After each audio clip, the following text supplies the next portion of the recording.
Welcome to Shaping the New York City Skyline, the podcast that explores the stories behind the buildings that shape our city. I'm your host, Brenda Slokowski, and I'm here with my co-host, David Shamshovich. Hey guys! Hello, everybody. Hello, welcome back. Guys, in the pod studio. This is our premiere episode of Shaping the New York City Skyline while on video. And we had an amazing video premiere guest. He's the CEO of Douglaston Development firm that's near dear to Side and Shine's heart. They're clients, and they've done so much work in the city. The CEO of Douglaston Development, Jed Resnick. Woo! And we were so excited. I mean, really, the reason that we started video is we got Jed to come in, and we'd love to video that. We think it'll be spectacular. And he's such a great speaker.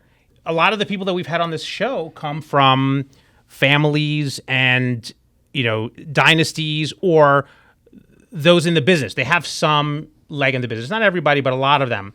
And he's really somebody who just went to college, got a business degree, and was feeling around the different industries and businesses and realized that real estate development was for him. It wasn't something that he was born into, which is not saying that that's bad, because being born into an industry, maybe you still grow a love for it. But in this case, it had to be love at first sight because, well, maybe not at first sight, but eventually, because he was looking for something. He was looking for that thing that could really create a career for himself. He did. He started out at LeFrak, was there for 10 years, and is now at Douglaston Development and has held executive roles in both firms. Yeah, you can really hear the passion in his voice of creating something substantial and looking at it, being close to the asset. And I think it's very interesting, like what David was saying. He does not come from a family that has a background in this, so he's a self-made man. Yeah. Everything he got, he achieved from his own blood and sweat, and he learned with every step. The fact that Jed is a non-family member, was brought on as CEO, and he's really putting together that vision and kind of represents that next generation, even though he's not a blood family member. It just speaks volumes to his worth, his knowledge, and what he brings to the table. Yeah. And we've seen that in the projects that we've handled, from 311 11th Avenue to 1057 Atlantic Avenue, which we did with Totem. We had Tucker Reed on the show. And he discusses a number of other projects. They're doing some great work in the affordable housing realm with subsidies, MIH projects, fully senior affordable housing project in the Bronx. They're really fighting the good fight. They're doing multifamily, and they're making sure that they're doing affordable housing and really making the city better for it. Yeah, and for sure. Of course, they're Shaping the New York City skyline. Love it, Camilla. Camilla got it this time. You guys are going to love Jed. He's a phenomenal speaker. I don't want to even talk anymore. Let's get to Jed Resnick of Douglaston Development. Woo. Hello, Skyliners, and hello, Brenda and Camilla. Hey, David. Hey, Camilla. Good morning, everybody. So we want to mention, obviously, before we talk about our wonderful guest, that we are for the first time on video. Video content. That's right. And we'll talk about it a little bit in the intro, so we don't want to repeat too much. But we're very excited to be on video. And, we're very excited to be on video because of the guest that we have and because of the caliber of guest we have. And I'll get to that in a second. We did it specifically for this guest, guys. Yes. That is very true. We did it specifically, and we rushed to make sure that we had things ready for this guest because I think it's going to blow everybody's mind whole. That's just my opinion. I think seeing our faces is going to be pretty exciting to begin with. I only communicate through email or phone, so you're on Teams also and Zoom, and a lot of times camera off. A lot of times most camera of the off. time camera off. We should always do camera on. It's important, particularly because of this mug, right? I mean, there you go. Our next guest is a Silver Spring, Maryland native. He's the son of two glass sculptors, which I think is so cool, by the way. That's right. We'll get into that. Okay. He received his bachelor's from Harvard, and afterwards he worked as a management consultant for a little bit before then getting an MBA from Columbia, which is where my wife went. So I assume it's a good school. That's your son. That is the only reason. My wife likes when I shout out to her, I think is what it is. We should talk about business school also. as a business student, you earned an internship at LeFrak, where then you loved it so much that you stayed for the next decade. And you became senior vice president of capital market and acquisition, where you worked on project finance and financing ground-up developments and adaptive reuse projects. And now you're currently the CEO of Douglaston Development, a national leader and one of the largest residential and mixed-use developers in New York City, which has an active market rate, affordable housing, and senior affordable housing sectors across all 5 boroughs. I'd like to welcome everyone, Jed Resnick. Good morning. Thank you for coming in. We Yeah, really appreciate and it. thank you for telling me yesterday this was video. That's great. I appreciate. Well, we gave you appreciate that. We gave you the heads up, didn't we? Yeah. You, a day. We don't want to enough time to get a overpromise. haircut? Almost a whole day. No time to get a haircut. Right. Damn Didn't it. want to overpromise though, so we couldn't. If this wasn't going to work out, we were like, okay, it's fine. Like we're We not didn't gonna want to miss- disappoint you. So here we are. Here we are on video with my face made for radio. It's perfect. Well, I mean, the first thing that I want to ask you is a pretty obvious and a broad question, which is, you said that when we prepped for this interview that real estate development is something you'd always been interested in. Where did that interest come from? Because a lot of the guests that we've talked to on this podcast, not everyone, but a lot of them had it in their family or had some tangential relation, whether it's construction or something like that. You, as far as I know, at least, didn't have anything like that. So how did that interest arise? That's a great question and a crazy long story. But We got time. Yeah, sure. I grew up with parents who were artists. So it was a very hands-on house where we did everything ourselves because we had kind of that culture of creativity and being handy and no cash. So if you needed a plumber, you had to learn to be a plumber. My parents my parents were living in Ithaca in 1976, and they're both grew up on Long Island. My mom was born in Brownsville, but they both grew up on Long Island, and they ended up in suburban Washington just sort of on a whim because they wanted to leave Ithaca, but in no way go back to New York City because it was 1976. My dad still thinks it's 1976 here. Like he still thinks that where I live is taxi driver every day, and he says You that. talking to me? Yeah, exactly. Exactly. Like he believes that that's our universe, and that he's always saying things like, in New York, you walk fast with your eyes down, so you don't make eye contact with the locals and get mugged. Absolutely. He's not wrong. There's a puncher out there, and I refuse. But to be a of course victim. you do. But you walk fast because that's how we get places, and you keep your eyes down so you don't step in anything. That's a There very you good go. point. It's important. If you just walk down the street in New York without watching where you're going, you're going to step in something gross. 100%. Or walk into somebody gross? But so they left New York, but I growing up was always a fascinating place that we'd visit. All my family lives here, and I was looking. I was really coming out of college, trying management consulting, like you said, was looking for some way to do something a little bit more creative. I had sort of always been interested in home improvement and construction. You build a deck, you remodel the kitchen. Those are not like really career arcs necessarily, but real estate development is so close. And it combined kind of the public policy I studied in college with the creative side that I kind of got from my parents, with making a living, which was something I didn't get from my parents. Were your parents disappointed when you decided to actually go into a business versus the arts? No, not at all. Not at all. I was kind of like the They were first. like, oh, he's going to make some money. I was among the first people in my extended family to like graduate from college and get a job. My dad actually got his degree from Cornell in landscape architecture, wow. and never ever practiced a day in his life. He made a life as an artist, which is admirable and cool, but it doesn't like quite pay the bills. Yeah. So glass blowing artistry is like a whole new It's just world. amazing. Well, actually, is it glass blowing or glass sculpting, or is there a difference between the two? There is. So he doesn't blow glass. He just retired a couple years ago, but he doesn't blow glass. That's like a whole thing with the furnace and the pipe Yeah. and the lung capacity and the whatnot. He started out doing like stained and leaded glass, church repair and things like that, Very cool. and then got into etching and carving. Carving glass? Yeah, with like sandblasting kind of stuff. That's I know awesome. what Super Very cool. Super Yeah. cool. A very talented guy. But no, Now we see where you get it. they were not disappointed when I I just imagine it's the opposite. living. When I told my mom I wanted to be a comedian, she said you could go into law school, and that you see where that ended up.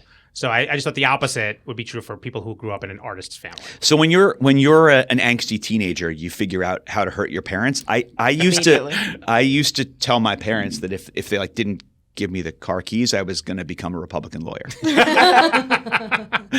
Neither of those things happened. If I had become a lawyer, that might have broken some hearts. But Although that almost happened, right? it kind of almost happened. You almost took the LSAT. I almost took the LSAT. I don't know if that's the same as like almost becoming a lawyer. That's the first step in becoming a lawyer. It is, but I didn't take it Oh, but you wanted to Yeah. for a period. for like 10 minutes. Okay. Well, Maybe- that's maybe- all it takes. For 10. I wanted 10 to be minutes. a nurse for 10 minutes. Does that count?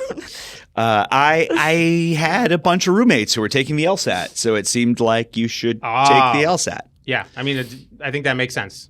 When everybody jumps off the Brooklyn Bridge, I generally You jump, I mean, too. I did too, right? Well, you make the assumption that everyone did their research and you're like, okay, this is a good idea. Let's all jump. So did the research. Well, you It's don't deep think, enough. you just follow. the thing is, though, the difference between me and those two guys is they wanted to be lawyers. Yeah, there you go. So There you law go. school made a lot more Yeah. sense for them. Yeah. The premise was you had a different premise. It made more sense. They both went to law school. They ended up meeting their wives at law school, so they both married attorneys. They both live in DC, which is like Lawyer Central. that's Lawyer Central. One of them clerked for Justice Anthony Kennedy. Wow. So he spent a year actually writing the law of the land as the clerk for the swing justice on the Supreme Court, which is very cool. That is very and cool. the other one is a federal prosecutor. Doing the good work. He is doing the good work. He is doing the good work. He's been featured in the New York Times of late. He's working on a pretty prominent case. Oh. which you won't divulge. It's one of the ones involving a former president of the United States. But there's Barack Obama? But there's so One of many. those. There's so many. There's so many of those that Right. You can't even narrow it down. You can't. That doesn't really even narrow it down. So what was the onus for you going to business school? It was the same onus that drove me into management consulting. Coming out of college, management consulting they throw a whole bunch of money at kids who know nothing to do I don't know what. Still, having done it for 3 years, I amazing. still don't know what it is. But it was pitched kind of as the opportunity to explore business. You know, I knew that I wanted to be in business. I hadn't gone the professional school route. We talked about how I wanted to make a living. So that kind of meant do something businessy. And consulting was a great way to make enough money to move to Manhattan, which was something I wanted to do because I'd grown up visiting. You love Taxi Driver. Because I love Taxi Driver. And to explore kind of what's out there. So I had clients in pharmaceuticals, I had clients in healthcare, I had clients in software, I had clients in energy at a big oil company, telecommunications, spent some time out in Seattle at AT&T Wireless. I had seen all of these different industries, but nothing that I had done at any of those places sort of jumped out at me as I want to spend my career in the corporate management side of giant Fortune 500 America. Just didn't seem fun. At all of my clients, the people who were having fun were the people who were doing the work. The engineers who were figuring out how to get more oil out of oil wells, or how to at the time make a BlackBerry that had a phone in it that was crazy. So that was I was in a meeting with the head of R&D at AT&T Wireless in 2003, and her BlackBerry rang, and it was unbelievable. What's Some people that? who are listening to this probably don't even know what a blackberry is. Some people I had don't even one. know. It's not a fruit. Let's It just is. put It is. It is not a fruit, but it had the keyboard, which was cool, and it didn't do anything else. It just did email. Yeah. And then it did Brick Breaker too. it did It Brick did Breaker. Brick Breaker. That's true. And then hers rang, and it was just like the Amazing. clouds opened. And then when it rang, she did this. She went, "Hello." Oh, Bluetooth. and she had this thing on her head that wasn't connected. It was no what. It was amazing. That was fun. So I knew that I wanted to do something on the actual operations side of business, not kind of the corporate management consulting-y kind of thing that I'd been doing. And business school was sort of another way to kick the can down the road and take another couple years to try to figure that out. The managing partner, I was at a small consulting boutique called Katz and Back Partners, which was founded in 1999 by a bunch of ex-McKinsey guys in the sort of the late period of that's the first wave of internet startup-y culture. Nobody wanted to work for big company. Everybody wanted a startup, so they started a startup. By the time I joined at the end of 2000 into 2001, it was maybe the 10th, 12th hire or something. But startup was out of fashion, so then we were a boutique. We're also a boutique, by the way. But exactly. Well, you guys have been around too long to be. You can't credibly be a startup at this point. But boutique sounds so nice. Right. does. Boutique just Fancy. means like niche. refined. It's niche and it comes with espresso. It's Exactly. It's yeah. great. And cool mugs. And great mugs. So the managing partner said business school is sort of the get out of jail free card. Why would you use that now? And You could always get a second one. And I said, I guess I got to get out of here. Oh no. There you go. So When you know, you know. I wonder When- his reaction. Yeah, what was his reaction? That's a good question. I maybe was a little bit more diplomatic. Yeah, Yeah. But it was so that's how I landed at Columbia. And then you found out quickly that you need to find a job or an internship immediately. Yeah, super shocking about business school that this 2-year period to explore industry and decide what you want to do actually only runs from August to October. You show up on campus at the end of the summer and you have orientation and you go to Central Park and you have a keg toss and the cluster Olympics and all that sort of fun team building stuff. And then you find out that recruiting for summer internship starts in October and where you work in the summer is going to determine everything. It's not law school. You don't get two swipes at it. There's only one summer. It's a one and done. And it's super important, that internship, especially if you want to change industries.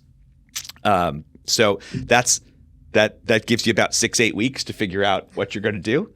I had a couple of interests. I went to the meeting. There was an introductory meeting for the Columbia Private Equity Venture Capital Club, because everything in business school has a club. Okay. And I went and they gave this great presentation. They said this is the behind we are behind only Columbia Women in Business is the second largest club on campus, and every single year in, year out, we place at least 2% of our class in private equity and venture capital. So I looked around and I was only 3 weeks into business school, but fairly good at probability, and said, if this is the second largest club on campus and 2% of these people are going to get jobs, this doesn't necessarily seem like a great move. All of the people at the time who came out of business school and went into private equity and venture capital were all previously in private equity or venture capital, maybe investment banking. So that didn't seem great. I was also interested in marketing. Checked that out a little bit, but found out that marketing from business school is like a lot of data analytics and not the creative stuff that you see on Mad Men. Yeah. It's all of so I liked, again, Mad Men was cool. It looked fun. There was a lot more day drinking that I had encountered in management consulting. And so I quickly determined, like that's not, you don't hire MBAs to sit around and come up with ad copy and fun marketing campaigns. That's just not what it is. So the third thing that I was also interested in was real estate, because it combined kind of that creative energy, public policy, and it does pay the bills, hopefully, when it works. Is that a decision you made before you started pursuing LeFrak, or how did that decision of who to interview with come about, or was LeFrak just it? How did that process you're going really way back here. We'd like to hear all about your history. We're in the fall of 2003, so it's. I just graduated from NYU with a computer science degree, and here we are. Guys, I was in third grade. I'm not. Let's not. I guess we shouldn't go there. Let's go for another topic. Ouch. What? Yeah, sorry. I know, right? That was mean. I'm sorry. What did you do that for? I got some things in my back pocket that. So don't you dare. That was a decision I made, and then I pursued a bunch of different real estate avenues. At one point I ended up interviewing with Morgan Stanley for their real estate investment banking group. Kind of by accident, but made it to the second round and maybe the third round, which was 5 back-to-back 2-on-1 interviews over the course of a day. Oh, really? Accidentally insulted the head of the group's alma mater, which was Please tell us more about that. Great. It turns out not everybody who goes to Princeton wears like plaid golf pants all the time. And I may be implied that everybody who goes to Princeton wears plaid golf pants all the time. I mean, I would too. No more rounds for you, I guess. Right? So I learned a couple of things there, like don't make fun of anybody's alma mater by accident, and that investment banking wasn't for me. Yeah. No, I pursued a couple of different opportunities for that summer internship, but I landed at LeFrak out in Rego Park before we moved the corporate office to 57th Street, and it was a really interesting opportunity. It was a giant company with a century-long track record and tremendous capabilities. And they build their own buildings, which is rare. Most real estate developers hire a general contractor, and that's sort of standard. In the old days, it used to be more common for owner builders to actually build their buildings themselves. It's rare. There's still a few left that do it in New York, and they're one of the last ones. Douglaston is also one of the last ones, which is sort of how I ended up here. There were a lot of parallels, and it was in business school. People talk a lot about the real estate types. Say, I want to be closer to the asset. It's like one of these buzzwords. I got to be closer to the asset, because there's so many people in the industry who are not that close to the actual buildings. Yeah. So I was really excited to go someplace that was about the buildings, where they built buildings, they owned them, they operated them, and I would get to learn how that all worked, like that, down to the literal nuts and bolts. No, to me that's so. First of all, your story is amazing because not everybody, but a lot of the people we've had on this podcast had some background in the industry, whether it's a family member or not specifically in development, could be in construction. But you grew up and you had to figure it out, kind of like pretty much the rest of us at this table had to figure out and had to do an analysis, and you did something that normal and ordinary people would do versus really just knowing this is what I want to do, which is, so to me it's just so human, and to see how far you've gone is congratulations. Thank you. No, Yeah, I have noticed there are an awful lot of people in this business who are second, third, fourth generation. Yeah. So it is a little bit of a different approach. When I moved to Manhattan after college, my parents gave me $750 and a vacuum cleaner. The vacuum cleaner is important. They only gave me the vacuum cleaner after they visited for the first time. Exactly. Exactly. And it was made of glass. It was. And I have plenty of glass. I got lots of glass all over the apartment. Plenty of glass. I'm sure that's great with two boys in the house, right? Well, I grew up in a house full of glass. Oh. And you learn not to throw things at it, and you learn when it breaks to put on shoes. Yeah. Or clean it up first, probably, right? But there was shoes, then clean Shoes it. first. Shoes, then clean it. Over time. I went to my parents' studio every day until I was probably 3 or 4, until I started school. So I do wonder sometimes how far what I could have achieved if I hadn't had so much lead exposure as a child. Because the studio was just full of lead, melting lead, crushed lead, ground lead, just lead everywhere. Yeah. Or it's an argument for more lead, given how you turned out. We are in partnership with the New York City Housing Authority rehabilitating public housing. So I have to you have to be anti-lead. You don't want to take that position. I have to take a very solid anti-lead stance because it's not good for you. Yeah. It's not good for you. Given the dynamic that you have with your family of pivoting to a whole new direction, what was it like being in LeFrak, where they have such a family-centric, family-owned business, dealing with Sam and Richard? Well, Sam had passed away by then. Yeah, I joined. When I started my internship, it was just under a year since Sam had passed. So they were already kind of doing that transition. They'd been transitioning leadership from Sam to Richard for decades. Okay. So when I came in, I was really working with Richard, Harrison, and Jamie, his sons, and. So that's a very family-centric area, and now you're coming in as an outsider. What was that like? It was fascinating, right? So first of all, it was a fantastic experience. It was a fantastic opportunity.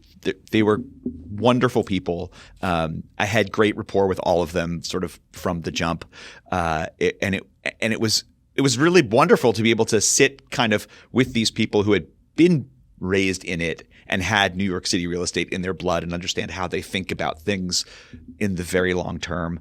There are only a couple of family names that get to think about, what is this thing going to be worth, not like to some private equity guy in 5 to 7 years, but for my great grandchildren. Generations, yeah. And I think it's really important because real estate is such a bad fit we see so many public companies in real estate that many of them do really well. Sometimes there are these weird misalignments between kind of corporate quarterly earnings and buildings with 50, 60, 70-year lifespans, right? So it was really interesting to be able to learn from people who were already third and fourth generation and understand how they had managed to do successful generational transitions, which is really hard. I mean, so many great companies kind of collapse around that generational transition. Yeah. They made an HBO show about it. They made an HBO show about it. And I mean, some of Succession hit real close to home. Some of that. Well, it's a whole new perspective. You're coming into a real estate industry with kind of the perspective of creation and starting from the beginning, but now you're looking at it from somebody else has built it from the beginning, and how do we continue that? And how do we what's the longevity of all of this? Yeah, it's a different perspective. But I think your question was, how do you kind of come in as an outsider in a place that's so family centric? I mean, the company was giant. We had managed 25,000 apartments, maybe 35,000, 10 million square feet of office space, a giant regional mall in New Jersey that we managed with the Simon family. An outlet mall? Not an outlet mall. Not an outlet mall. No. I got really excited there for a second. I hear you. What were the major things that you did, the accomplishments, the things that you think you were most successful at, the takeaways basically, or the bottom lines that you had from working there? I think my understanding of how you build a building was really formed by being in a place where you got to hang out and speak with and walk the job and interact daily with the people who actually do the construction. You learn what's right. You learn what's maybe not right. My biggest achievements. I mean, particularly in Jersey City, where the family acquired, again in partnership with the Simons, but outside of Simon Property Group, outside the REIT, they acquired 450 acres on the Jersey City waterfront in 1985 from essentially defunct rail yard. And when I joined in 2004, we were still building it out. It had been nearly 20 years, and we're still constructing. So when I look across the river and see 2 condo towers and 3 rentals and a hotel where I was sort of integral in the finance and construction, it's just amazing. You get to look at it and point to it, and you shape the skyline. It's That's so right. nice to see. No, he said it. He I said know. it. You don't need to do it. But I I'm gonna love say it. it anyway. I love you. You don't have to say it. He did it. He said it know, all. took It's my perfect. bit. It's on the sign. shape the skyline. Now it was the Jersey City skyline. So Still counts. It still Still counts. counts. It still counts. But that doesn't go away. Unfortunately, you got this image here. Unfortunately, you can't see the north end of Jersey City, so I can't point to it. But I think what But you're it's like saying here. It's like right there. Yes, it's like right there. Just imagine it. What you're saying, I think, resonates with us. We're not close to the asset, although it's nice to be when we get invited to a topping off or something where we can actually look at the building or walk through the building. But what you're saying really resonates because that's a lot of the goal or the reason that people enter into this industry is because you are creating something that will be around for decades to come that will shape the New York City skyline because people are going to walk by it, they're going to see it, they're living in it, they're using it. It's a cornerstone of mostly anybody who's entered into this business, particularly in the role of a developer, I think. Absolutely. Look, we spend 22 hours a day in real estate, right? My God, why are you not sleeping? No, but that includes sleeping. I'm including sleeping. Unless you're sleeping outside. Okay, fine. Right? Like we all spend the vast majority of our time in buildings, like it or not. Yeah. But in the city, that's life. And so when you build something, you're shaping not just the skyline, but how people live. Yeah. And it makes a difference. It changes neighborhoods. Also, mental health is shaped by where you live, particularly if you're doing something like supportive housing, and you've done some of that, and we'll get into that. And your atmosphere, where you live, the beauty of it, the aesthetics, all that stuff. You're really creating a fabric for people's lives. That's got to be, there's no greater goal than that. So I can understand why somebody would want to be doing that. The problem is that there's so many things and problems, challenges, obstacles that you have to overcome to get there. It's true. It's hard. And then we'll obviously get into that. But first, I wanted to. Oh, sorry. Go ahead. No, it's really it's not easy. If it were easy, everybody would do it. And New York makes it really, really hard. Yeah. I do like to say that the nice thing about barriers to entry is if you're behind them, it's wonderful. For sure. Yeah, people on the inner just circle need to always have make it it better. there. People don't show up from Cincinnati and say, "I'm just going to build a building in New York," Right. but it totally can work the other way. Yeah. It's a unique place. It's a unique place. So if you can do it, there's like nothing more amazing than building something gigantic in New York City where it's so hard. Yeah. But it's incredibly rewarding because of the way that it impacts the fabric of the community. And we couldn't agree more. And I think that the work that you're doing is on the forefront of everyone's minds, and that's demonstrated by the fact that the budget for New York State was delayed for housing purposes. Right, housing is on everyone's mind because that really makes New York City go round and round. We're hearing rumors, but we're kind of on pins and needles waiting to see what actually comes out of Albany. Nobody I know has seen any of the legislative text yet. Yep. So We're if it waiting. exists, yeah, we're certainly waiting as well. if it exists, in recent years, these kind of big rushed major pieces of housing legislation have always had bad drafting with unintended consequences that then they pretend were intentional and don't want to fix. Right. So I'm hoping that there's enough time to think it through, maybe show it to some lawyers, get some input on what it actually said. I'm hoping, but Highly unlikely. highly unlikely. Well, I think that what you're saying is right. I hope that it comes out the way that the rumors are or the way that they've agreed, but there's nothing set in stone. By the time we air this, who knows what will change, if anything, but it should air pretty quickly after. Keep a lookout for our next episode. Yeah, so we'll be releasing. People have been calling us and emailing us, and as soon as that news came out, and obviously we're one of the few firms in this in the city that does this kind of work, and so you can imagine lots of people have been reaching out to us to try to find out, and we're saying we don't have more information because they haven't released it. But when they do, we'll be right on top of it. We're right there. Since we got into that topic, and we talked about this a little bit yesterday when we prepped, is obviously we're ecstatic that there is even some light at the end of this tunnel where development will start. And like you and like other developers like us, we all thought this was not going to happen now. We didn't think maybe it wouldn't even happen next year or the year after that. Why do you think that everyone was so wrong about that? Maybe the opposite. How do you think that it came about, even though everybody was so negative about how quickly it would actually come back into play? Why do you think everybody thought that, but then it actually happened? I left the crystal ball in the office. I have no. Yeah. I don't know what's going on in Albany. What they say? Nobody does. They say what happens north of the Bear Mountain Bridge stays north of the Bear Mountain Bridge. I can't tell you why. Yeah. Why now? Yeah. We have a giant housing crisis. Right. We have a huge shortage of housing at every price point in every neighborhood in New York City and across the state. I've got a place up in the Catskills. It's the same problem. You can't build anything. There's no housing. There's a giant shortage. There's economic growth, but there's no place for workers to live.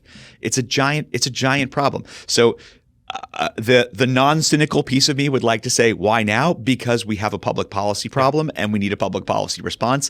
And they rolled up their sleeves and figured out how to do something. I think that what happened is sort of what we all knew would happen. Nothing until you could see the problem. Yeah.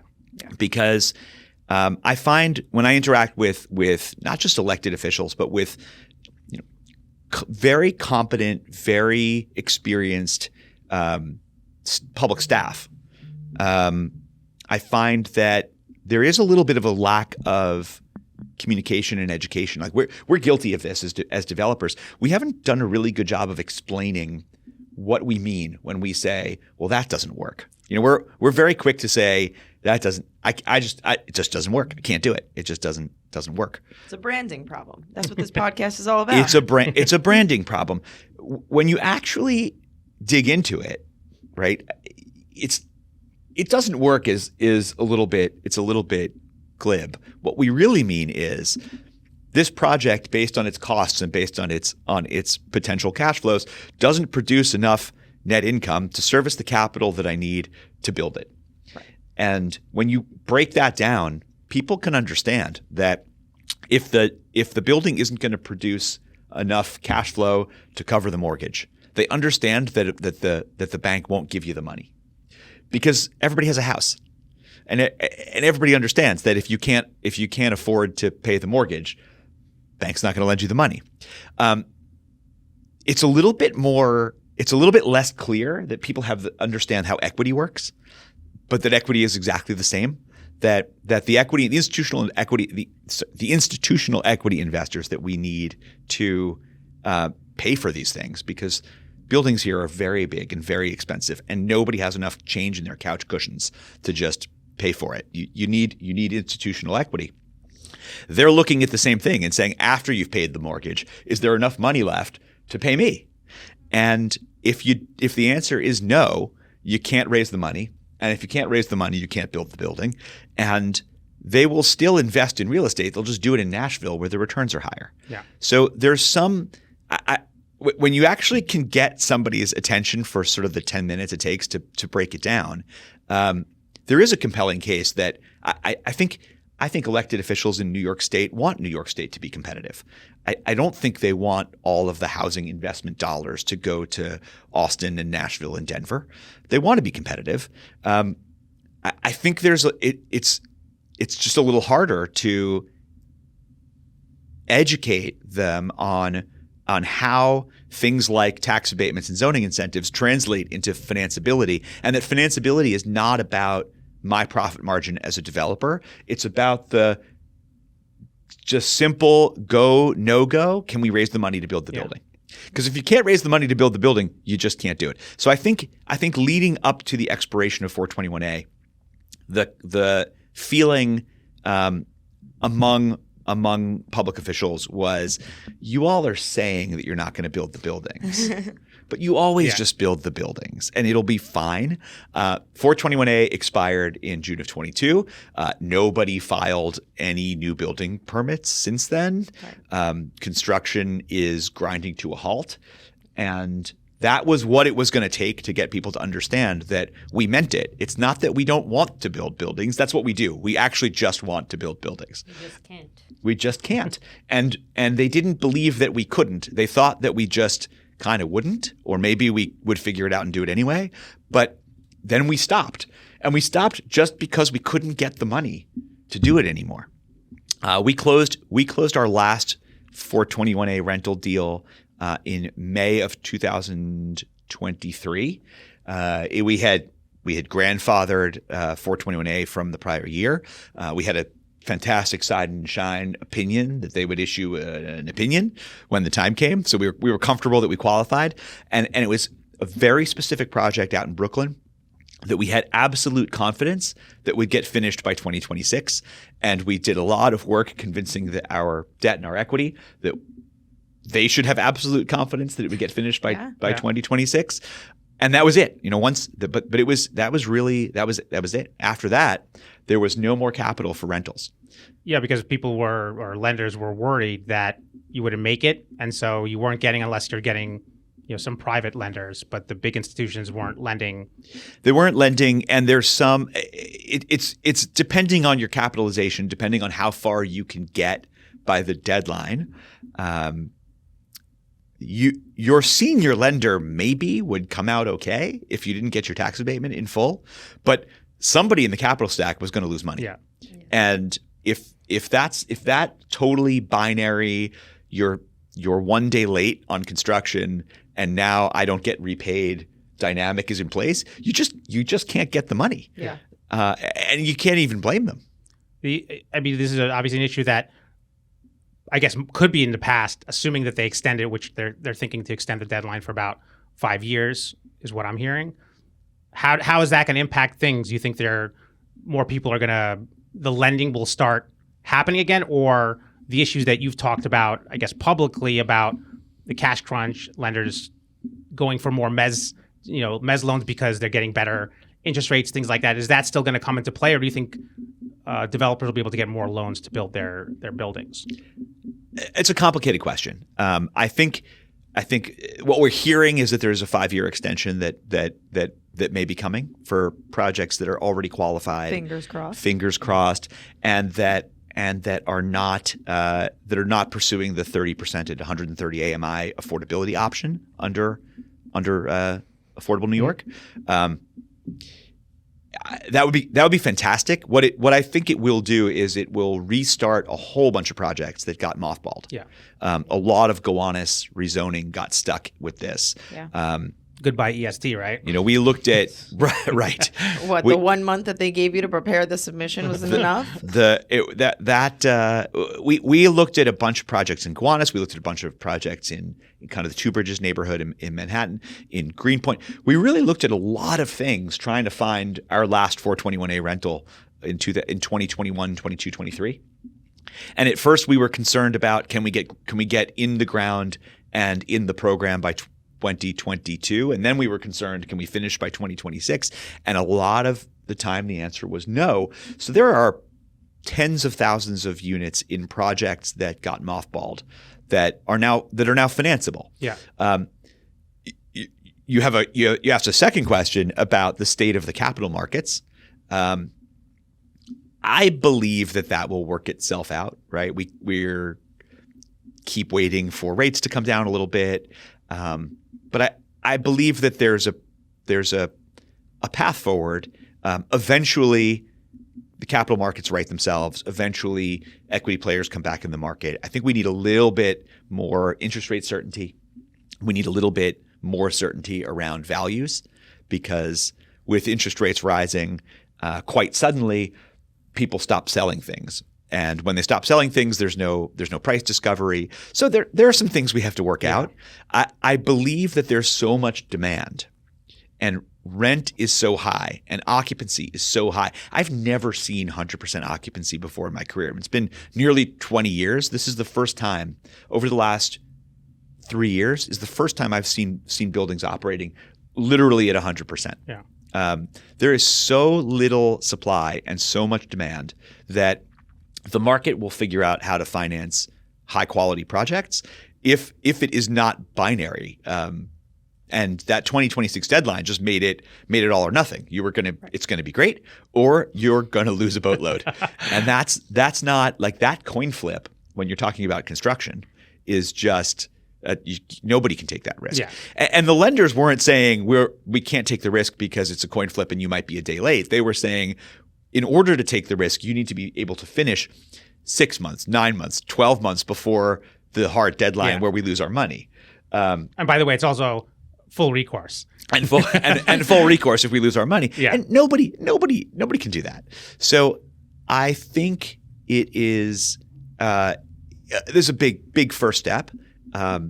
I don't know exactly when the capital markets are going to kind of normalize. Yeah, you forgot your crystal ball. That's why. Because I didn't bring my crystal ball.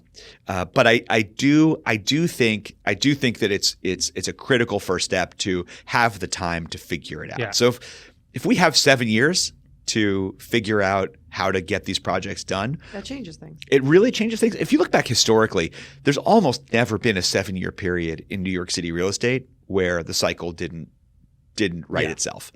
Maybe like 1929 to 1936, Right. like that.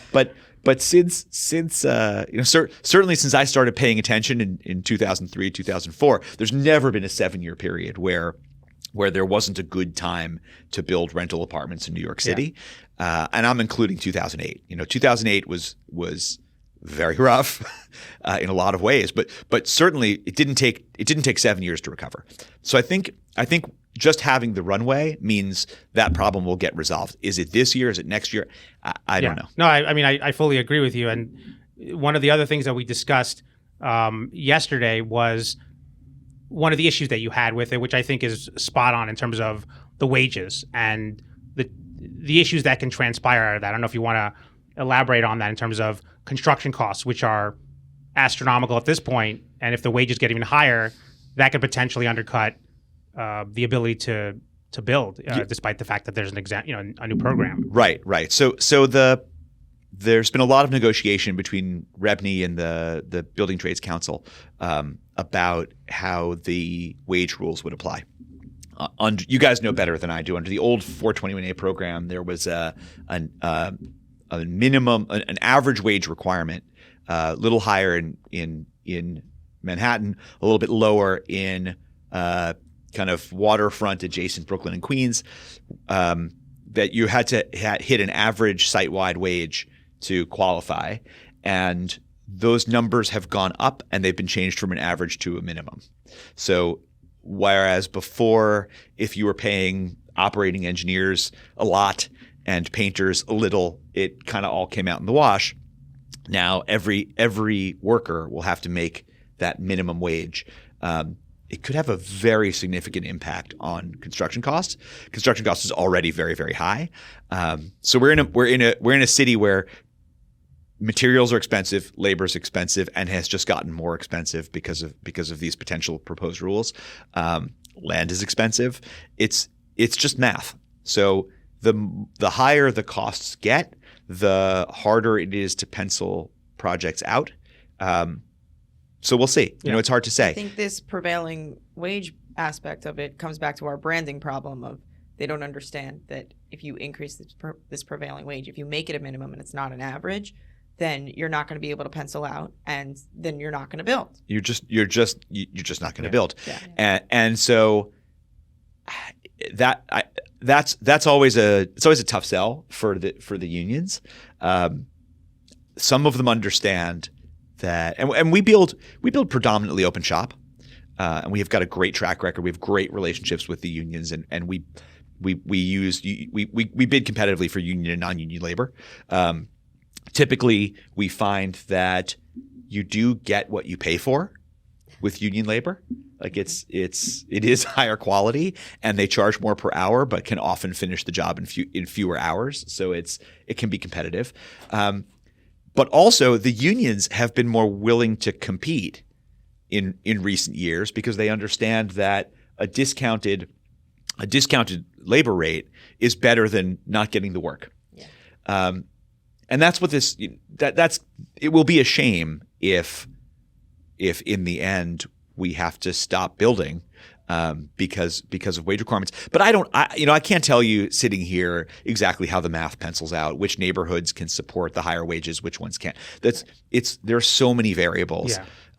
I think this is an interesting issue because people are sort of looking at the exemption, but the particulars, and particularly this aspect of it, may not be something that jumps out at everyone. We're obviously very sensitive to it because we understand it. You certainly are sensitive to it because it's because he's got to pay for it. Yeah, we have to pay for it, and it's meaningful. It's a big deal. That's why I wanted to emphasize, because I don't know.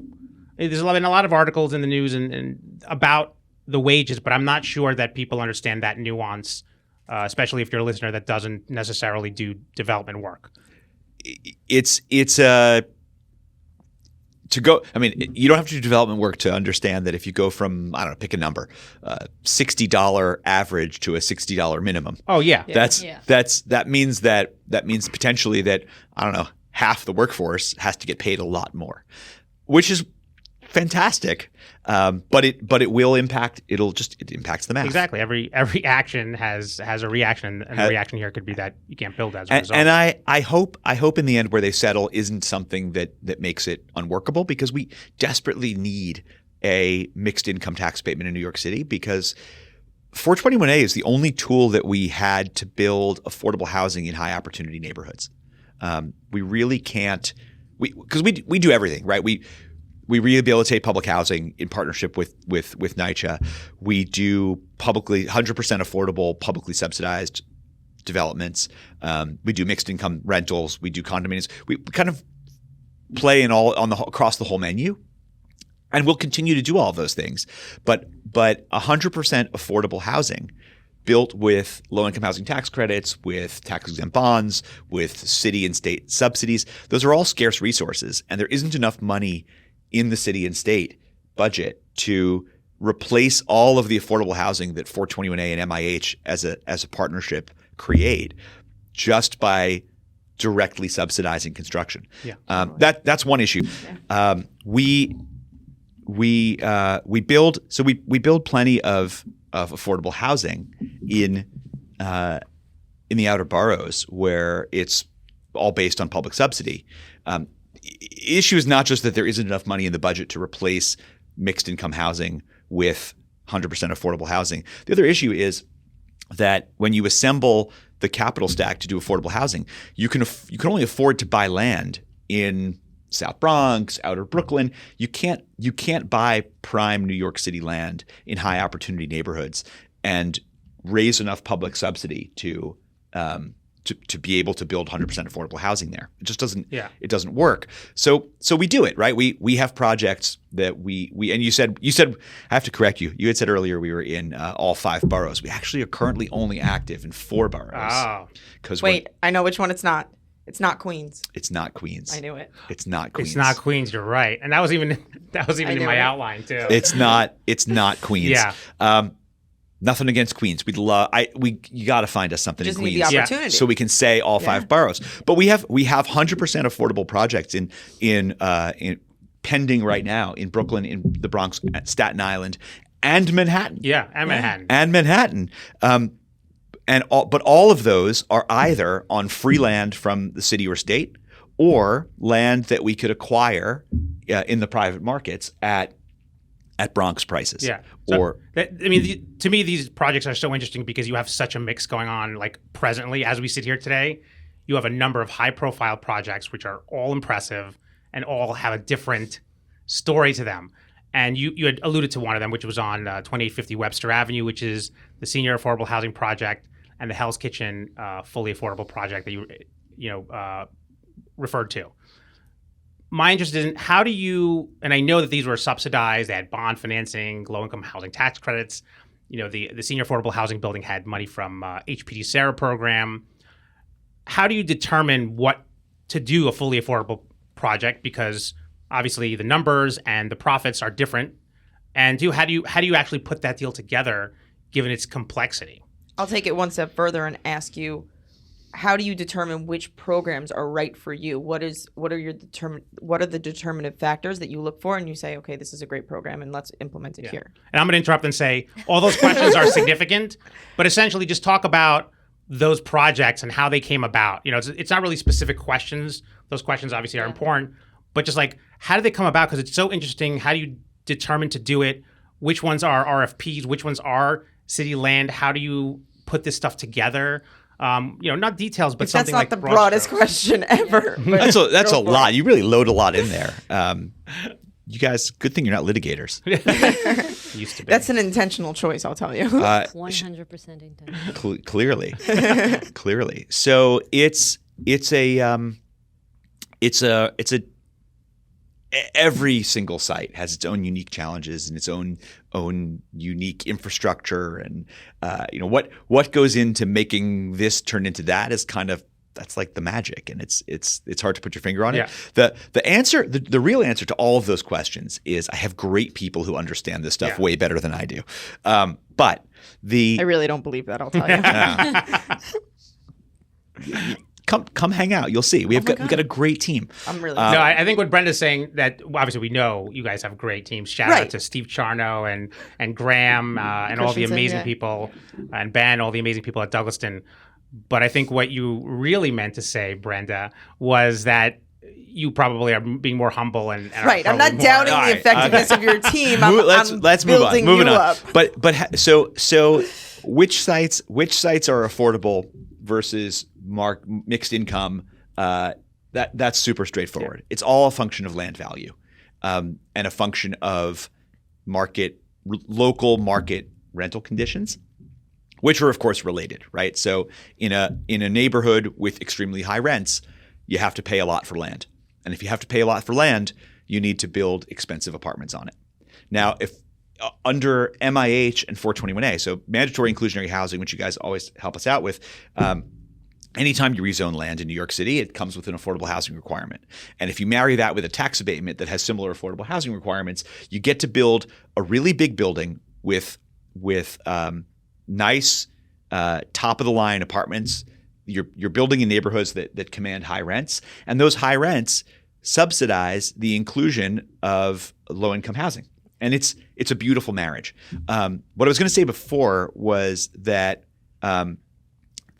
that trick, right, of building a much larger building with really nice fancy apartments, but also with a couple of hundred low-income housing units, allows us to create low-income housing units in spots that otherwise, where land values would demand that every apartment in that building be a fancy condominium. So by putting together MIH and 421A, what that allowed us to do was build the equivalent of a very large 100% affordable housing building, but to build it inside an even bigger building that also provides very significant new supply to the market rate rental market, which we also need because rents are too damn high. Yes, it's a housing crisis, not just an affordable. It's not just an affordable housing crisis, but it's an affordable housing crisis. No matter what you can afford. I mean, you guys, you live in New York. No matter what you can afford, it's hard to find. Yeah. So whatever your budget is, it's really, really hard to find. And whatever your budget is, you spend more. Every single time. So we need to provide lots of different housing at lots of different price points. If we can build mixed income, we can provide that affordable housing in high opportunity neighborhoods with better access to transit, with better access to employment, with better performing public schools. Yeah. Without those tools, we'll still build, to your point of how do we know what to build where? Well, our affordable housing platform will keep moving full steam ahead, but we can only do it either where there's an RFP. So anytime the city or the state issues an RFP, it has a very significant majority to entirely affordable mandate, which is fine. So where the city is delivering essentially free land for affordable housing, we can do that. So we're doing it right now at a project called Rialto West in Hell's Kitchen, where we're going to be building over there's an open Amtrak cut called the Empire Line. Most people don't realize it's there, but the trains, the trains that run under Riverside Park. Mm-hmm. So sure. those trains go from Penn Station in an open cut below grade through Hell's Kitchen up under Riverside Park Plaza, whatever kind of that extension is down there, all the way up, and then they go over that little bridge at the Harlem River to Spuyten Duyvil in the Bronx, like 10 times a day. Not a lot. That's the Amtrak service from Penn Station to Albany and Montreal goes up that way.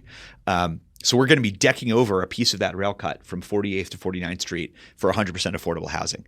It's incredibly expensive. It required tremendous public subsidy.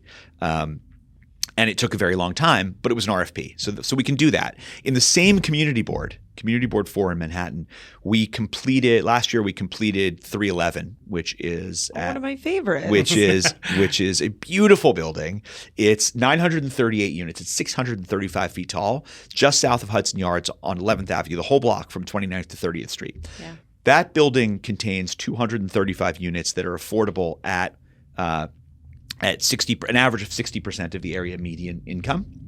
Our 100% affordable project in the same Community Board is about 180 units that with a slightly higher average income. So not as deeply affordable.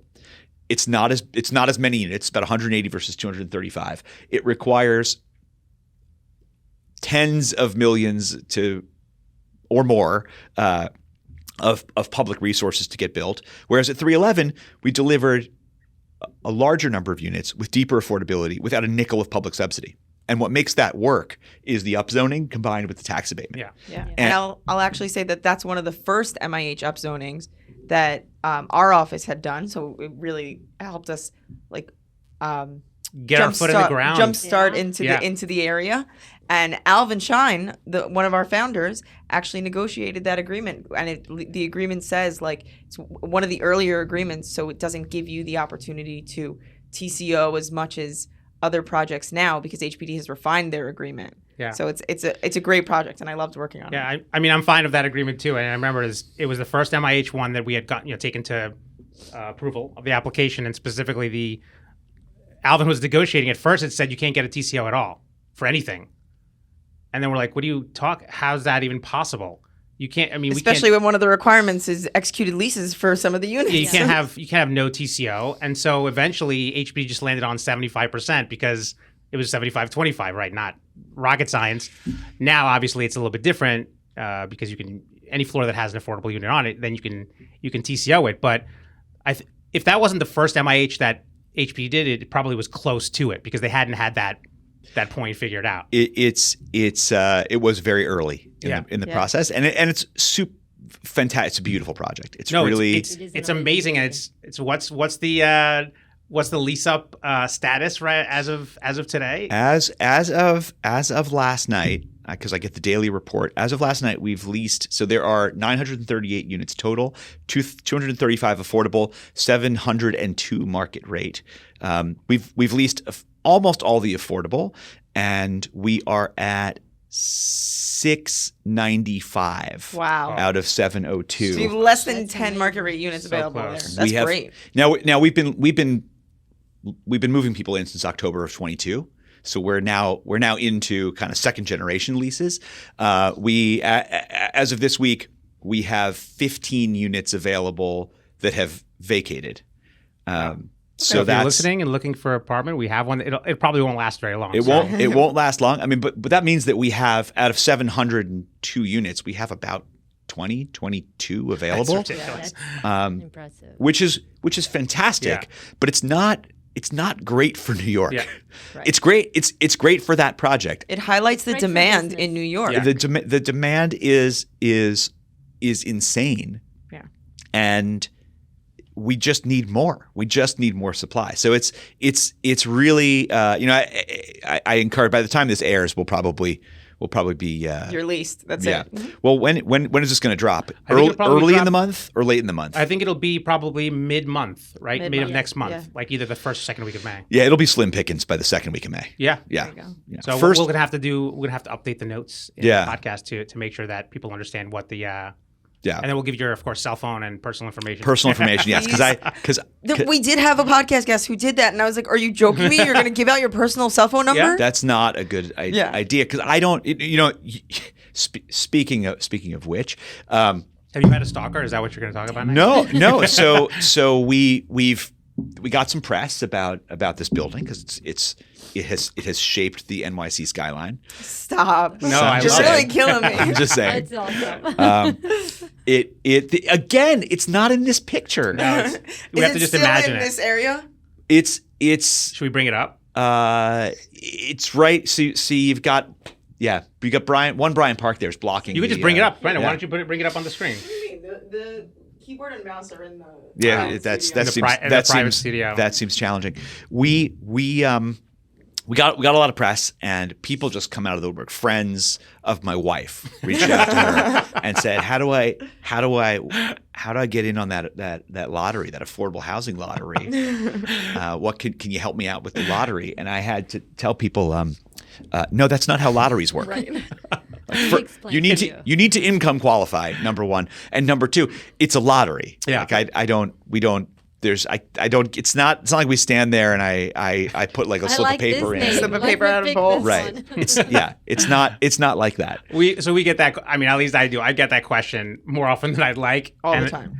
I'm like, I'm not even close to the house. I'm not by the asset, right? I'm not by the lottery. We're not either. We're not Yeah. even allowed. The lotteries for MIH are run. You have to have a third party, not for profit, that runs that runs the lottery, and the lottery process itself is also a little broken. Like that's It definitely is. And people, those who run it at HPD, they know that it's not smooth process. There are a lot of ways that it could get streamlined. Personally, I don't know why every building has to run its own.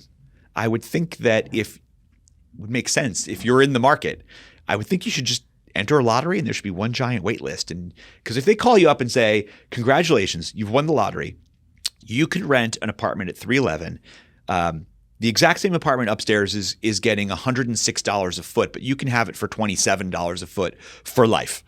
Right. Right? Who's not jumping on Who's that? going to say, I know, but I really wanted to live. 2 blocks away. I really wanted to live like on the Lower East Side. I don't want to be in West Chelsea. It doesn't make any sense. Something you learn in business school. If you put everybody in one line, then you clear the line faster. That's why Trader Joe's is the best, right? Yeah. You get there. I love Trader Joe's. Trader Joe's. There are 1,000 people online, and you get like that momentary panic where you can't believe you have to wait on this line. Right. But it goes so quick. But it goes so quick because if you put everybody on one line and you have lots of cashiers, you Yeah. get everyone through faster. I'll also say there's the one person who's like, okay, go to number 2, go to number 6. Yeah, That's a right. crucial part. Yes, you Yeah. need. So HPD could have that at Housing Connect. Yeah. You should just say, I want to register for affordable housing lotteries in Manhattan, because who's going to say no? Who's gonna say? And if they say no, you just go to the next person Yeah. on the list. But if you put everybody in one queue, You the go queue through moves it faster. That's Yeah. what you. But let's talk for a second about how you pick the program. Yeah. Yeah. And a lot of that on the affordable side, a lot of it has to do with sort of triangulating who's got capacity to fund what are the public priorities of the various agencies, what allows you to get through the pipeline most efficiently and quickly, and there's real art to that. I have great people who do that, but that's really that's how the decision gets made. Is we have a spot, we can deliver a certain amount of affordable housing here. How do we have to pick the program that is most in demand among the funders, because funding it quickly is all the game. And when I say quickly, I mean Relatively quickly. only A year and a Right. half. Two, three. I thought 3 was slow, but I guess maybe I think three I'm is jaded. pretty Yeah. quick. But you don't want to if you're doing something that isn't a city or state priority, it's tough. And because remember, every RFP they issue is a priority for them because it's their pet project. So they want the RFPs to go quickly. There's a real push for more supportive housing. There's a push for more senior housing. The state won't finance anything that isn't senior or supportive downstate at all, unless it's their land. So we have one of those pending in Brooklyn. Really? I didn't realize that it has to be their land for them to fund. So unless it's a state RFP, this HFA doesn't really want to fund anything downstate that isn't senior or supportive, because there are city resources for the other kinds of affordable But still not housing. enough. So, but I had no idea that was. Well, all the resources are scarce, right? All the resources are scarce. So in order to have enough, and every city in New York is short on housing. This is not a New York City problem per se, although in New York City we do everything bigger. So however big the problem is in Rochester, it's bigger here. Yeah. Right. But every piece of affordable housing that the state finances in Binghamton or Rochester or Syracuse or Utica is a dollar they don't have for New York City. So they're very selective. So that's how that decision gets made, is what is the highest priority for the funding agencies that gets us done. So you mentioned our Webster Avenue project. That's 188 units of under the HPD and HCR SARA program. That had state resources because it was seniors, and the need for senior housing is so vast that's one of the state priorities. But that ended up being a collaboration between HCR, HFA, HPD, and the Governor's Office of Storm Recovery, which was a post-Sandy agency that had some money left that it needed to deploy. Was there any connection between those funds and this, or there was an availability there? Happened. I never heard of that before. And then it has a new name. Gosser has a new name now. So it's been sort of more formalized and is more about sustainability and resiliency. But that's a fantastic project. It's 100% Section 8 seniors. It includes a 12,000 square foot space that should be opening within days. There is an existing supermarket that's serving the community on the adjacent lot, which we also leased from the New York Botanical Garden. And we worked out a very complicated deal where we built the first phase as senior housing, including the supermarket space. The existing grocer is relocating from his old store that's kind of well past its useful life into a brand new facility. Then we're going to demolish the old store, build a 280 unit Ella project. So that's extremely low affordability for families at a range of incomes up to about 60% of area median income and below. That will also include a significant supportive housing element to it as well, and another 8,000 feet of grocery space. So when we finish that second phase, we're going to knock out a hole in the wall, join the two spaces together, and there'll be a brand new 20,000 foot supermarket, which was important for a couple of reasons. I guess most importantly to us, we received a fresh bonus, so we got some additional. That's exactly where my mind went first. I went, you better gotten that fresh bonus. We got the fresh bonus, so we really needed a grocery operator, but it was also really important to us not to displace a local business that serves the community. Right, the reason you get a fresh bonus is because you're operating in a food desert. This allowed us to retain the supermarket serving the community, not have to interrupt his business continuity, and get him to move over. So it's complicated. But the second phase will be city funded. It won't be state funded because this one isn't a state priority. Beautiful building though, and the views from the roof are spectacular. Entire New York Botanical Garden, Manhattan skyline. It's excellent. Well, how did that ground lease come about versus, I guess, the Botanical Gardens and this? I'm just guessing because I didn't look at this, but are they quasi-government or city-owned? No, they're a completely private, they're private. not for profit. They have a little bit of land that they've acquired over the years around the garden. And in 2016, before I joined Douglaston, they put out an RFP. They had an idea at the time. They really wanted somebody to build a hotel, which wasn't going to work. That area doesn't seem like a hotel. Is that? I guess, I don't know. I guess maybe the theory is if you are going to a wedding at the New York Botanical Garden, maybe you would stay there. But the economics didn't really make sense. So in 2016, Douglaston responded to their request for proposals and kind of convinced them that this really needed to be affordable housing based on local conditions. At the time, we really were thinking about it as a 400 and change unit mixed middle income project. But to your point about how these decisions get made, it's all about local conditions. As we got closer to closing the ground lease and seeking our financing from the city, a couple of things happened, including COVID. Public resources were At a halt. Right. HPD just said we have nothing, and we certainly can't do 450 units in one go. We need bite-sized projects because resources are scarce. So we reconfigured the project. We redesigned it as two separate buildings, and thought carefully about the mix of uses. Got that senior project off the ground and complete. And in the interim, something that's happened that's kind of a mixed blessing. HUD's measures of area median income have gotten so high that, and we had to just explain this to the Botanical Garden because they said, well, what happened to the mixed middle income plan? AMI has gotten so high that it's no longer a market in that section of the Bronx. So it just doesn't, delivering 100% AMI units in a neighborhood that doesn't support them isn't financeable either.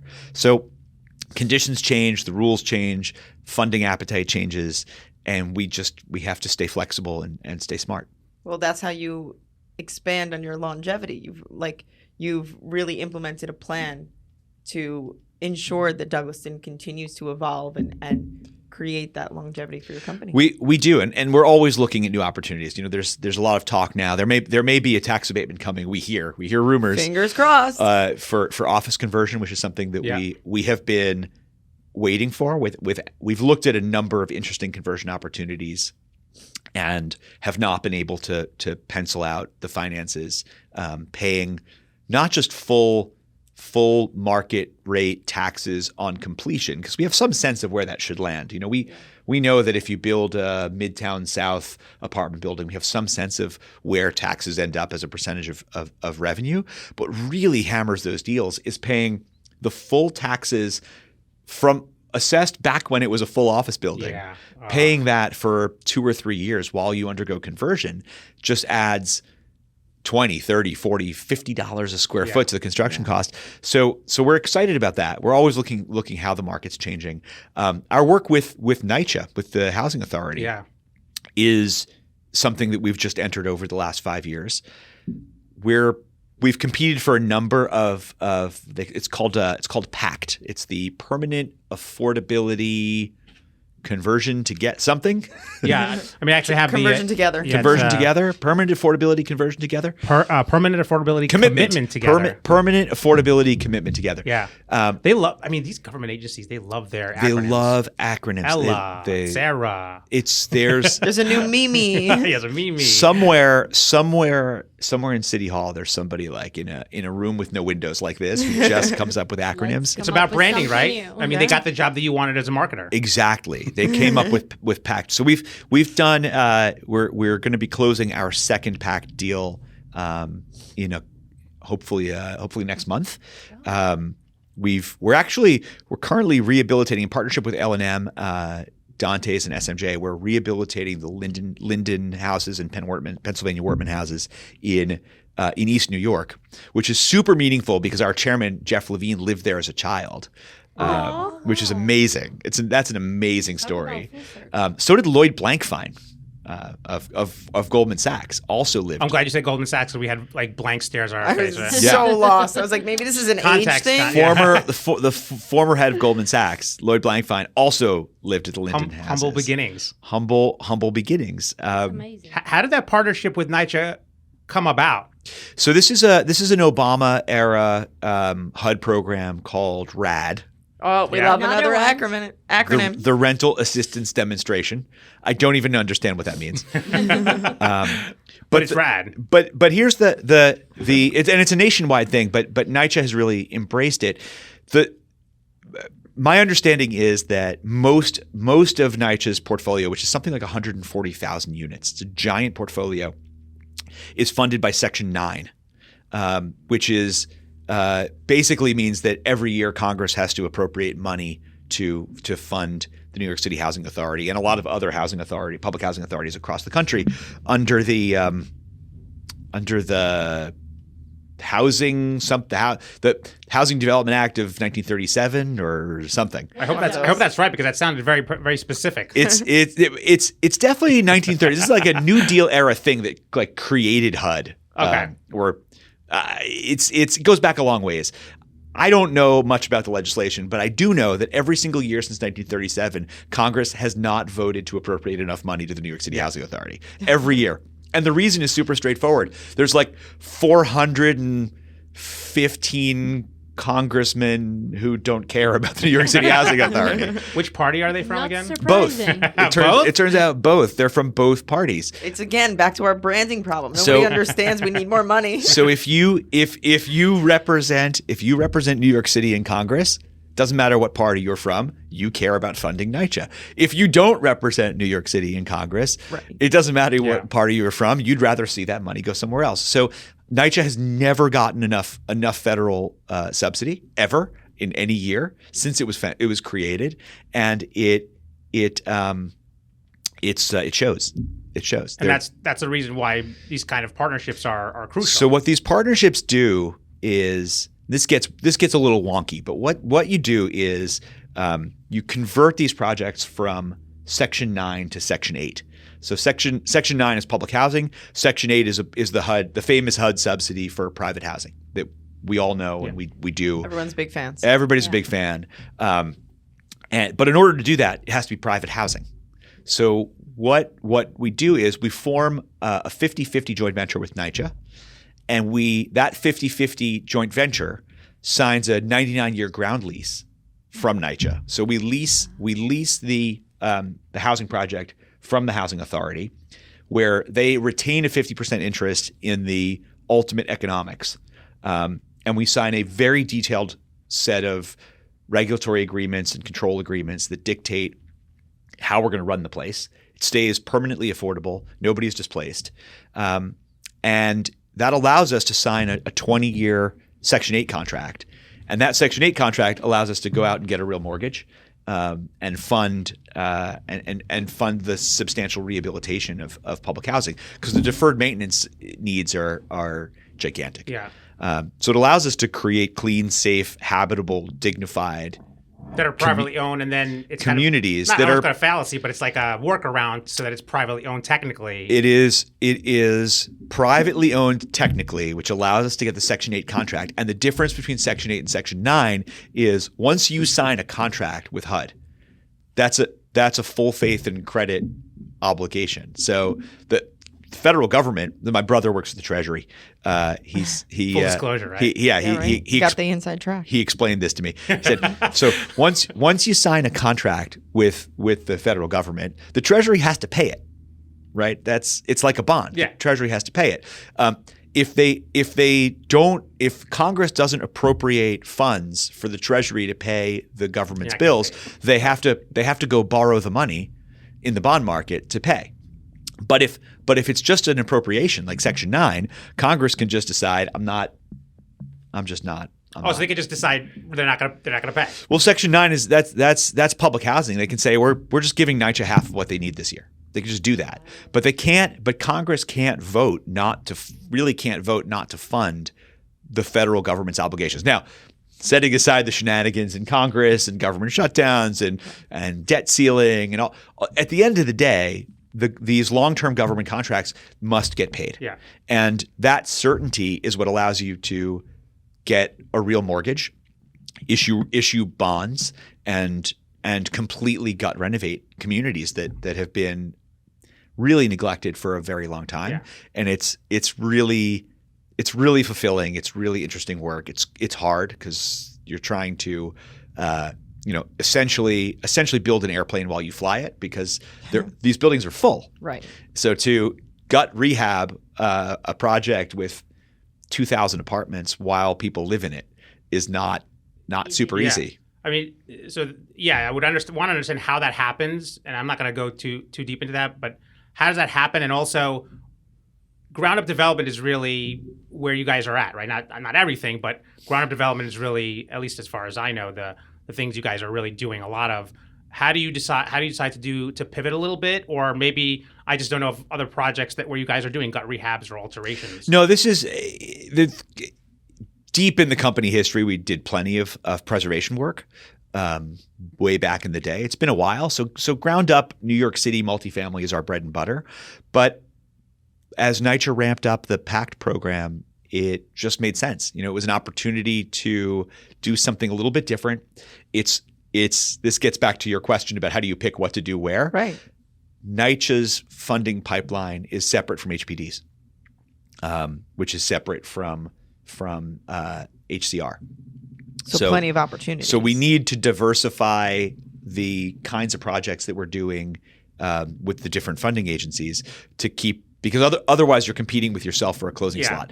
HPD isn't going to close more than one of our deals,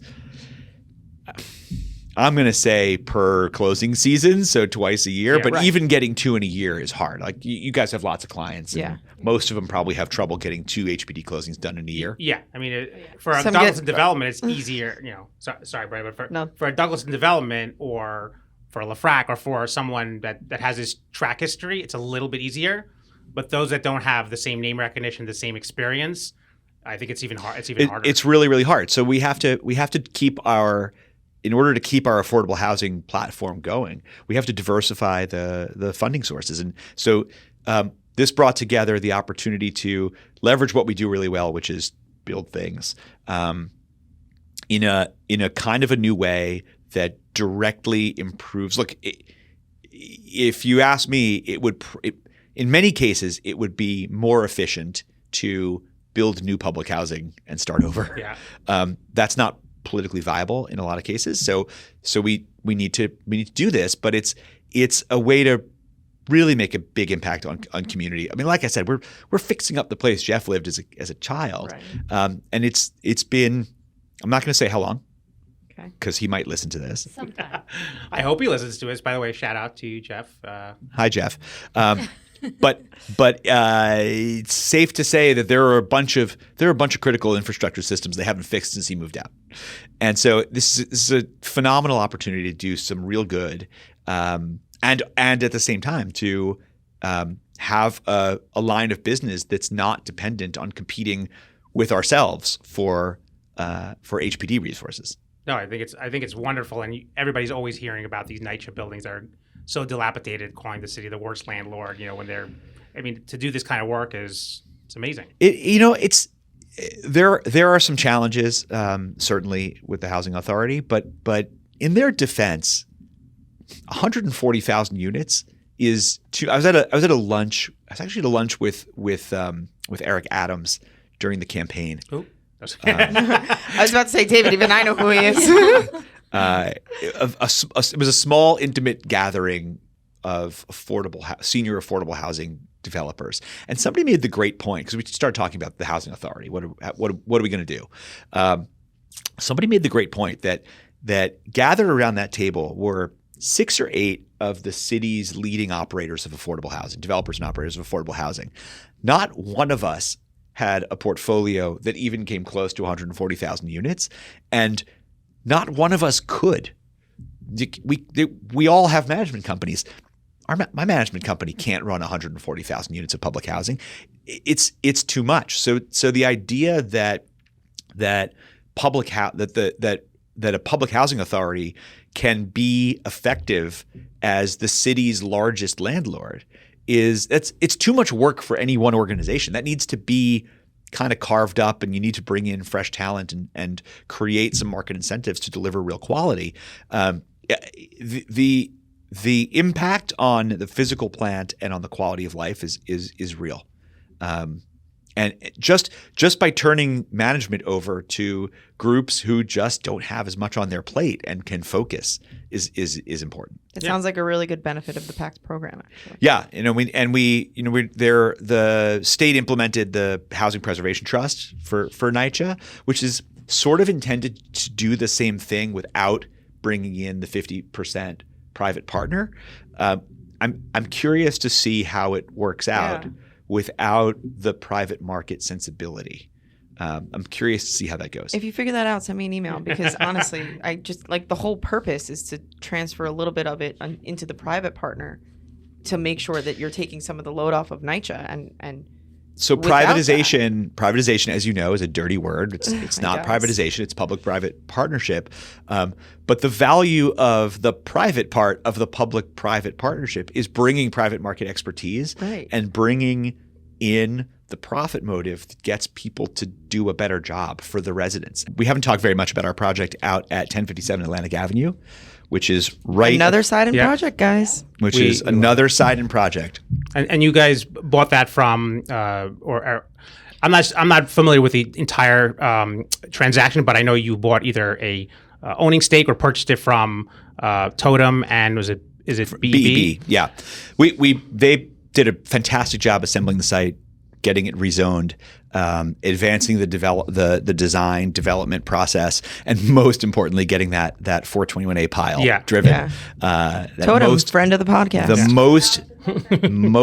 Tucker's a great guy. Yeah. The most important pile in the entire foundation. It holds the whole building up, and it got literally done and financially before June of 22. Yeah. So that was super important. We acquired the site from them, and then they rolled some of that purchase price back in. So we're partnered with them on the development as well. But that project also, where everything is equal finishes. There are affordable units on every floor because that's really important for TCO. Yeah. It's also, there's only 17 floors, so it's the differences are not that dramatic. But we love taking the HPD folks out for a field trip from the Inclusionary Housing unit. We bring them out and we say, so when we go to 311, we can say without a doubt, you might be standing in New York's fanciest 40% of AMI apartment. Like there might be nothing out there that's got a Fisher Paykel refrigerator and a full stone waterfall on the island and the washer dryer in unit. It's so amazing and it's so vital. I'm hoping that by the time this airs, we'll have some good news on housing stuff out of Albany that'll allow us to keep doing what we do. Yeah, totally. And that project is very impressive. It's amazing that you guys have partnered up with Totem and Totem for that project, and it's one of your crown jewels. At least that's what you said for 2023. Is one of the projects that you held dear to your heart. Definitely, we looked for a long time because we knew that with 421A expiring, we just needed to get going on another one because we had no idea how long it would take to get to a spot where we could build rental housing again. We're not there yet. Again, fingers crossed. Hopefully we are soon. But we looked long and hard. And what was amazing about that project is it had the scale. It's 465 units, 30% affordable at 80 AMI and 70% market rate. It sits right at the intersection of Bed-Stuy, Crown Heights, and Clinton Hill. Great transit. It's right around the corner from the C train, and if you walk about 5 minutes up the street, you can get the A Express to Manhattan, and it really has a tremendous amount of potential. It offers the scale because we like to do big things. Yeah. It's as hard to do big things as small things. So you might as well go big. So you might as well go big because we have a lot of mouths to feed. Yeah. So we like scale, But we also were terrified that if we had to build another 40-story tower or 50 or 60 or 65-story tower, we weren't going to get it done by 2026. Yeah, exactly. So we found the one that was 456 units, and it gets there by being 370 feet long, but only 175 feet tall. It's a monster building. It'll have it has a beautiful roof deck. We can't wait to see when it's completed, and we're also very excited about I was up there on Friday because we topped out last month, February. We topped out in February, so I was up on the roof on Friday with the bank's engineers, and it was, as you'll recall, totally foggy and so disappointing. Ordinarily, from above about the 6th floor, maybe 6 and up, you get a view from downtown Brooklyn and lower Manhattan, all of Manhattan, Midtown, Williamsburg, Long Island City. So cool. It's the whole thing. And if you turn around, you get the Verrazano Bridge. Like it's the view is unbelievable. It's a fantastic project, but it brings more than 100 units of affordable housing to a neighborhood that needs them. So we're really proud of that, and we're hoping that again, by the time this airs, we hope that we get some good news. Yeah, and we can just keep rolling. I think that there will be. We appreciate your time and your energy and just what an amazing person you are and the work that you've done and where you've come from. And I mean, you're laughing at it, but this is true. I mean, having you here is really just a testament. It's just we're so honored to have you here because you are a voice that has a lot of authority. You are a person who has a lot of knowledge and experience, and you're working in it, right? You're really in it and really understand it. And to explain that both to us, who are not as close to the asset as you are, and to the listeners, a lot of whom aren't as well, is valuable, and it's absolute gold. And we're so happy and pleased that you accepted the invitation. And appreciative. Yes. It's been a pleasure, and we'll have to reconvene once we know what the new rules are. Yeah, on to the next. You'll look out for our e-blast for that, and then if you have any Queens sites, contact Douglas. So we want to get that 5th borough under Douglaston's wing. If you have any great ideas in Queens, reach out to Side and Shine. Yeah. Yes, we're here. Please. They'll pass it along. Thanks, guys. Thanks, everyone. Thank you. Thank you. Bye. Thanks. Well, everyone, that's our show. Thanks so much for listening. And of course, don't forget to subscribe. Also, don't forget to leave comments, because we love to hear from our audience, right, Brenda? Yeah, feel free to reach out at info@sideandshine.com or visit our website at sideandshine.com. We really look forward to hearing from you. You could also reach out to David and Brenda at dshamshovich at sideandshine.com and Bieslakowski at sideandshine.com. Those are lengthy last names. You can just find us on our website. That's right.